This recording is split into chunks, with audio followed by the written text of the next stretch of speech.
governments don't work with anyone and everyone. It's different, and I want to change that. One, you should be able to communicate, right? Uh, Second, you should have the skills, and third, you should have access to capital. A product called Elsa, and then say, okay, no, we want this. Oh, that place is much better, or here is much better. We are very hardworking. We are very ambitious people. I can't promise a date right now, but very soon. Invest in early stage startups, especially in blockchain and AI. Hello and welcome to this brand new episode of Newsmakers. This is the show where we bring to you spectacular personalities and their success stories from various walks of life. Because at Newsmakers, we really aspire to inspire you. My dear lovely audience, on our show today, we have a guest who broke all the records. Yes, the traditional way of getting success. He is a college dropout and he chose normal way of learning over classroom learning. He learned from life. He went places. He learned from different companies. He had the courage to make his own tech platform, and he's here with us today sharing his success story. My dear lovely audience, we have Ankit Raj. He is a serial entrepreneur and he's also a contributor to EduChain. There is a lot of things that he's doing.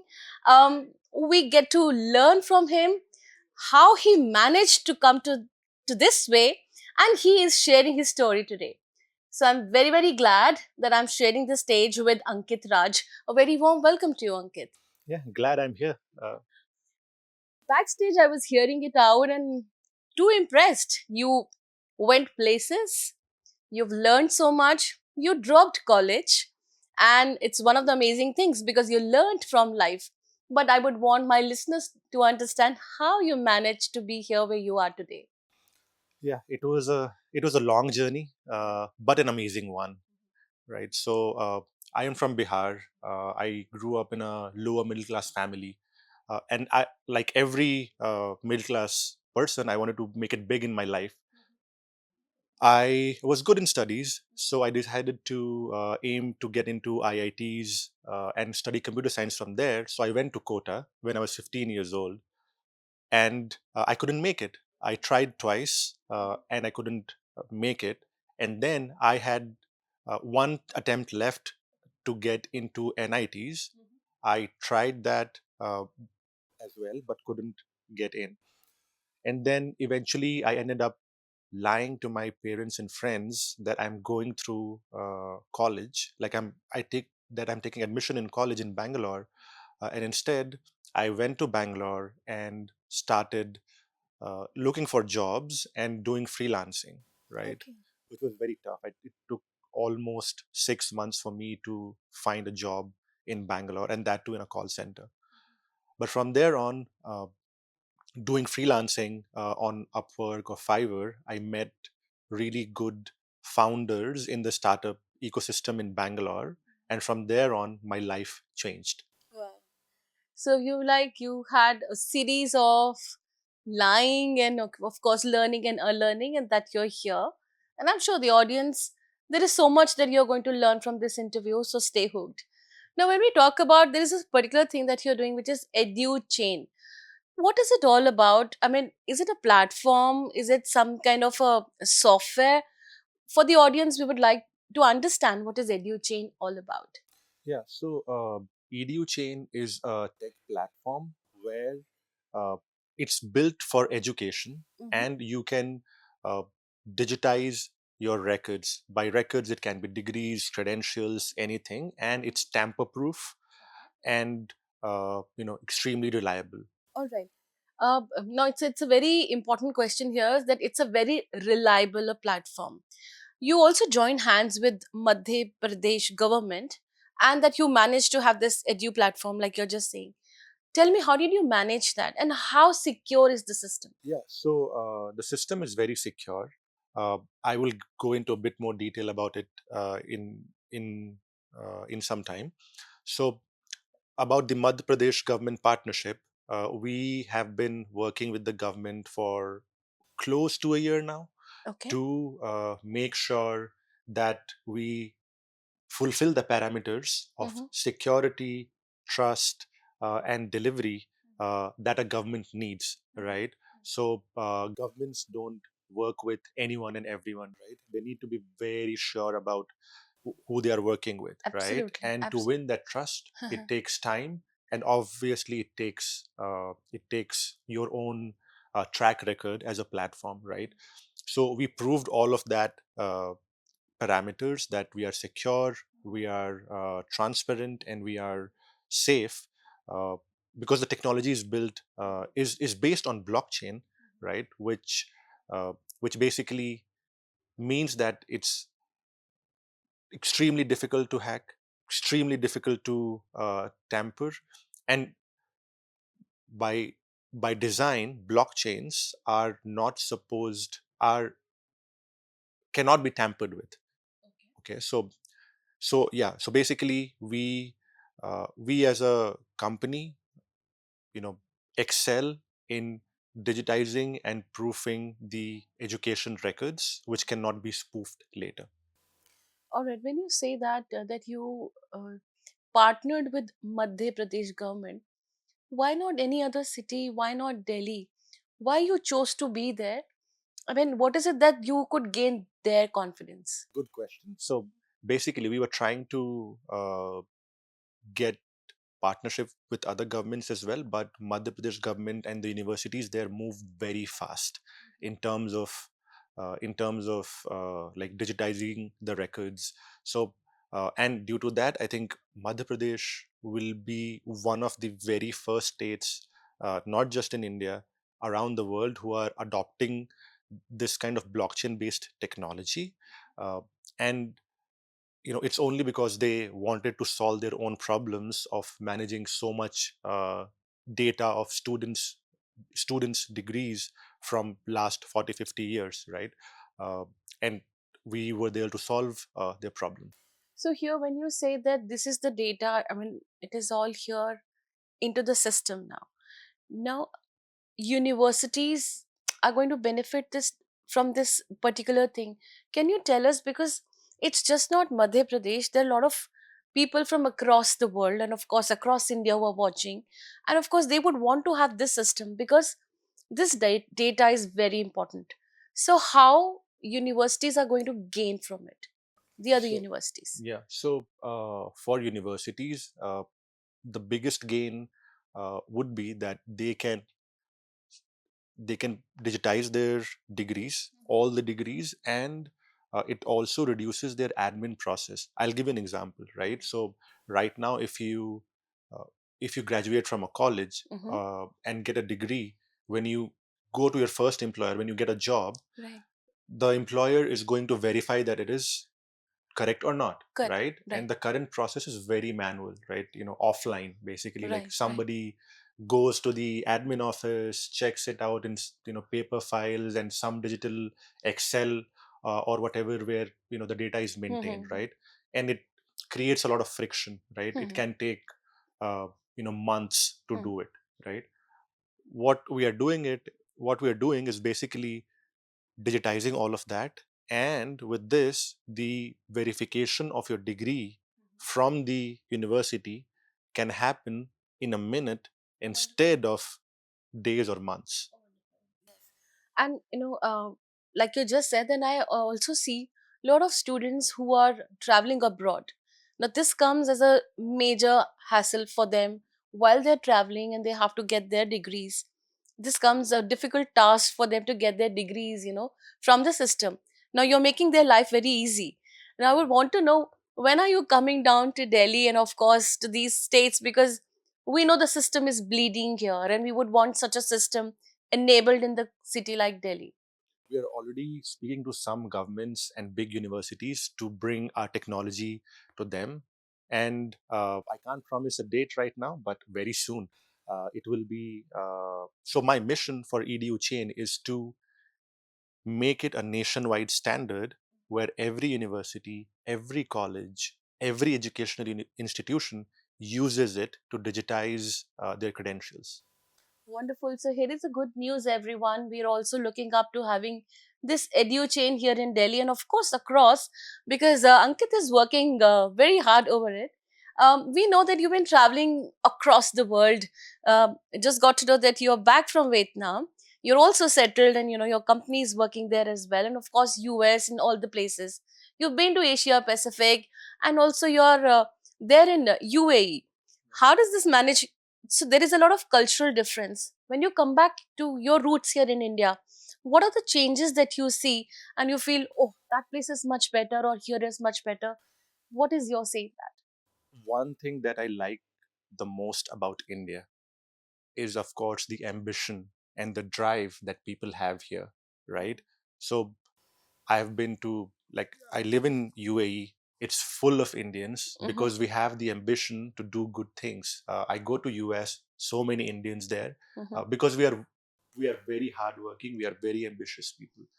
And when I come back, when I go to Bihar, uh, when I go to any other remote area in the country, obviously I feel pride in being an Indian, and especially from Bihar. I carry it on my shoulder every day, Wow. Yeah. right?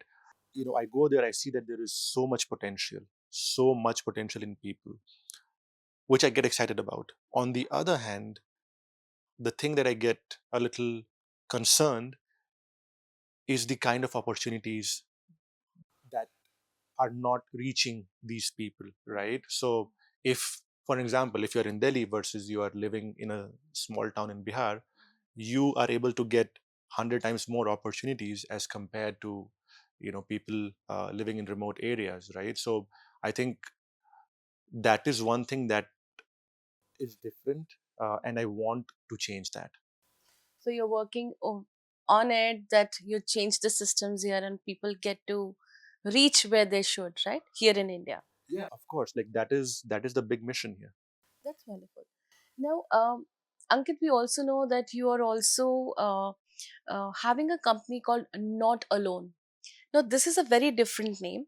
What does Not Alone does? I mean, how are you contributing to this? Me with some friends of mine, some close friends of mine, we have started this fund. And what we do is we invest in early stage startups, especially in blockchain and AI. And that is why I said that we want to bring more opportunities to the people in India, and that is another initiative that I'm actively running with some close friends of mine, because uh, for you to be successful, right? Uh, there are two things you need, actually three. One, you should be able to communicate, right?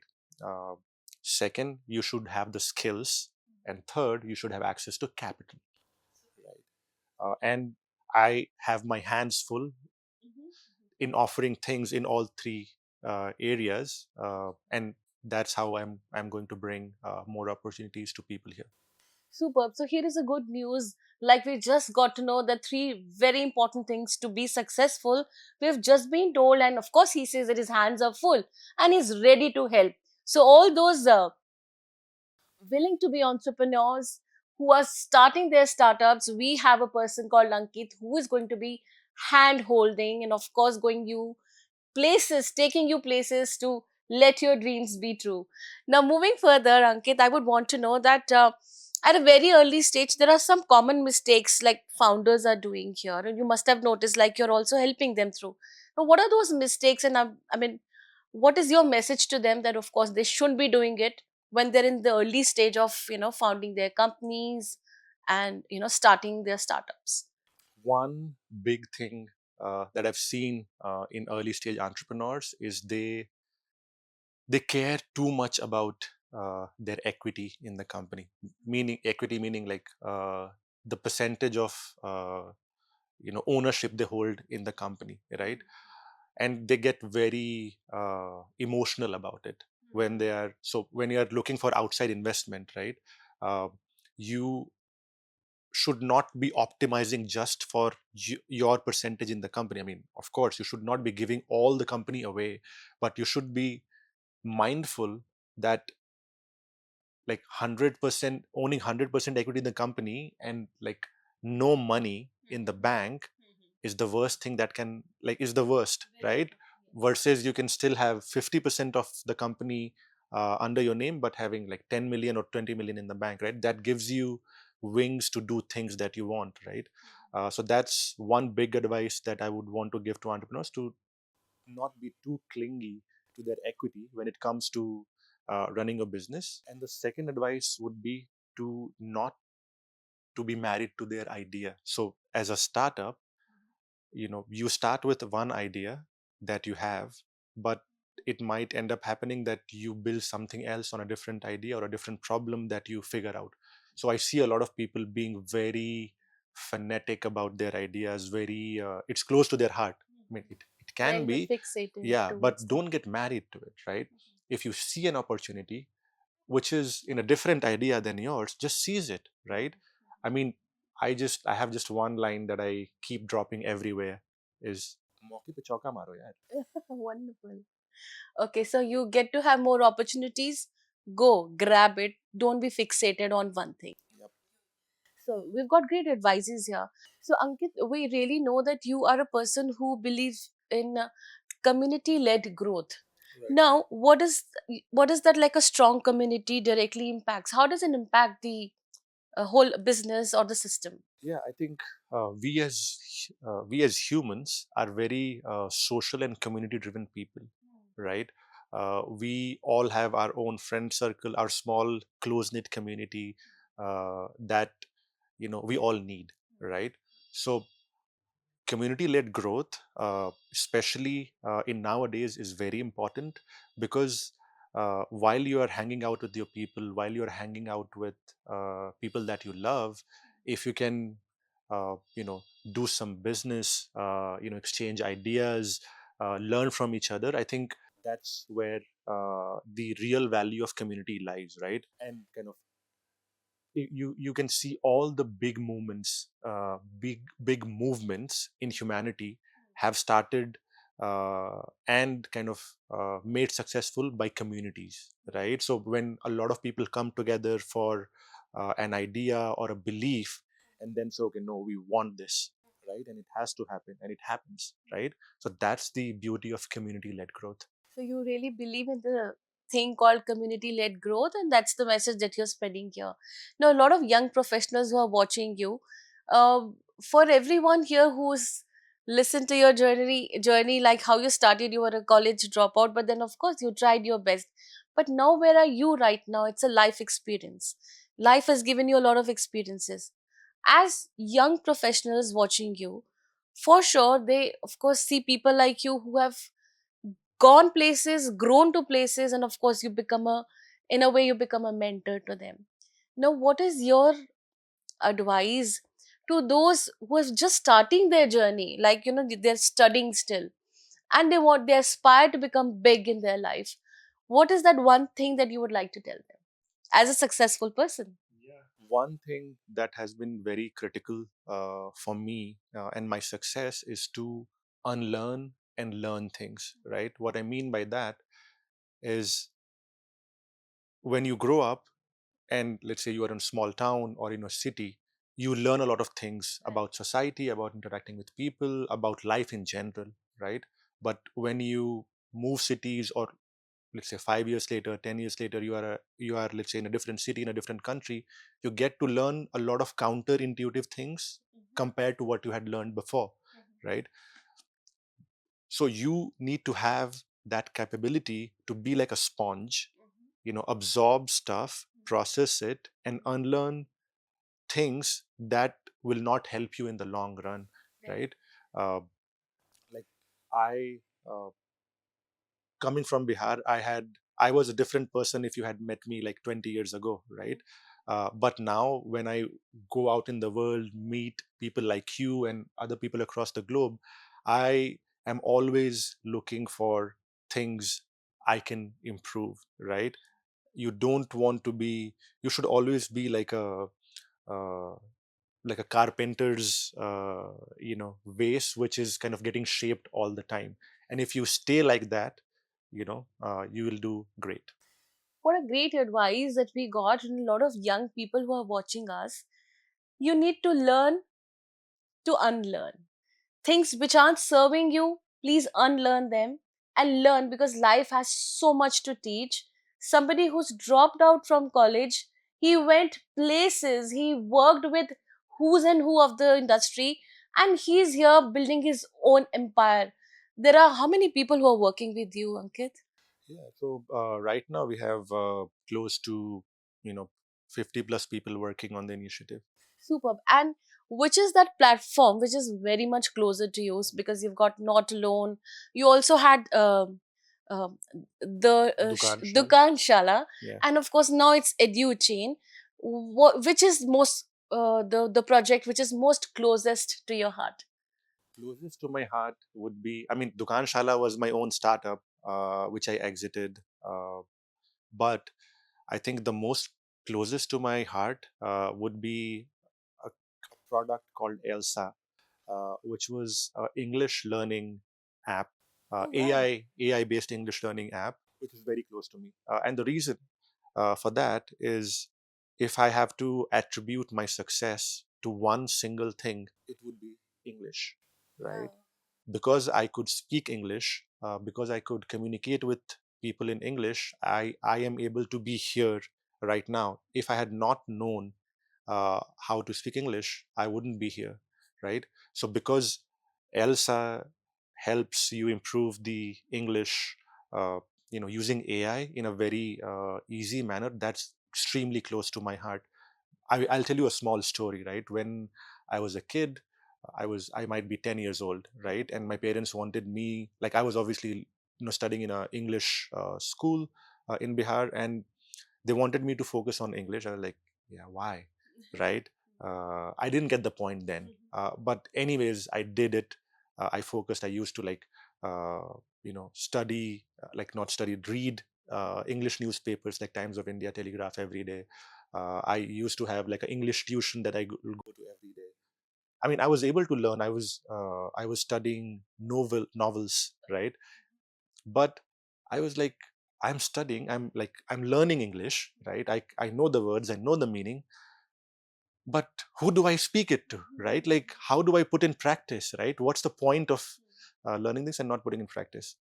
So then, like one day in the newspaper, I saw an ad of like Nokia phone or something, where it was like, okay, call on this number to like talk and like get to know more about. I was like, okay. And I was like very into like mobile phones and like in technology in general. So I called up that number, right? I was like, okay, tell me about this Nokia 6600. Like how many RAM, like how much RAM, what's the storage, what's the camera like, right? And I, before that, I was not able to like speak in English properly because I didn't practice it, right? So the way of me practicing it was basically, I will just take the landline and keep calling all the like phone companies, car companies, customer care to just practice. And it was also good because I didn't have the fear. Like they didn't know who I was, right? I was like, okay, I can just speak bad English also, and they won't judge, right? And that uh, helped me build my own confidence in English. On a side note, my dad was getting like landline bills of thousands of rupees every month, like 20 years back, and he's like, what is happening? Who's this guy? And I will not tell him, right? I mean, of course he knows now, but yeah. So this app is very close to my heart because like anyone can do that right now just for free, right? And that time you paid for it and Yeah, everything. like yeah. You paid a hefty amount. Wow. So you're okay. Towards the end, I would just want to know the entire life of yours, like you've just told. Who would you give this, credits to? Like, who are those people that who really pushed you through? Of course, you lied to them also, but then do you want to give any credits to somebody in your life? You've like, because of them, I'm here. Yeah, of course, there are a lot of people who I want to give credit to. I mean, there are some teachers. There is this sir called Sunil sir. There is Satendra sir, and apart from that, obviously my grandfathers, right? Like my maternal and paternal grandfather, they were big, uh, you know, uh, inspiration for me. And of course, like I wouldn't be here without my mom and dad, like struggling to educate me, make sure I have a good life, although they didn't have a good life. So, you know, kudos to them. And like, I really, I mean, I can't repay that debt ever, Definitely. right? But they are my role models. So thank you so much, Ankit. It was great knowing you the entire journey of yours, and we are looking up to hearing next venture of yours. I'm sure you're working on it. Once again, thank you for being here on Newsmakers. Yeah, thank you so much. It was a pleasure talking to you, and we'll speak soon again. Yeah, thank you. So, audience, I'm sure you would have liked this interview, and if you have, please let us know. And yes, at Newsmakers, we get to make you meet people who aspire and inspire you. I'm sure you're getting inspired. Hooked on, stay blessed.